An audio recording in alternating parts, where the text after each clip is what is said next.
Hello. Hello doctor గారు, నేను శివరామరాజునండి. రాజుగారు చెప్పండి. రేపు మా అమ్మాయి వేద నిశ్చితార్థం అండి.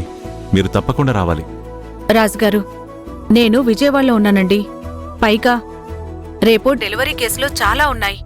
కాబట్టి నిశ్చితార్థానికి రాకపోయినా తన పెళ్లికి ఖచ్చితంగా వస్తానండి. నా చేతుల్లో పుట్టిన బిడ్డ తన పెళ్లికొచ్చి తనను ఆశీర్వదించడం నాక్కూడా చాలా ఆనందంగా ఉంటుంది. ఏమీ అనుకోకండి. పర్వాలేదు డాక్టర్ గారు, పెళ్లికి వస్తాను అంటున్నారు కదా.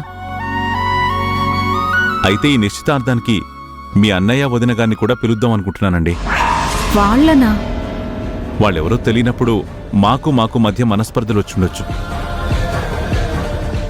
కానీ వాళ్ళు మీకు బంధువులైనప్పుడు వాళ్ళు మాకు పరాయి వాళ్ళు ఎందుకవుతారు? అందుకే పిలుద్దామని. నిజంగా మీరు అన్నపూర్ణ గారు చాలా సంస్కారవంతులండి. విరోధిని కూడా ప్రేమించే మంచి గుణం మీ దగ్గరే చూశానండి. పిలవండి. అలాగైనా మీ మధ్య ఉన్న మనస్పర్ధలు తొలగిపోతాయి. సరే అండి, ఉంటాను. అలాగేనండి.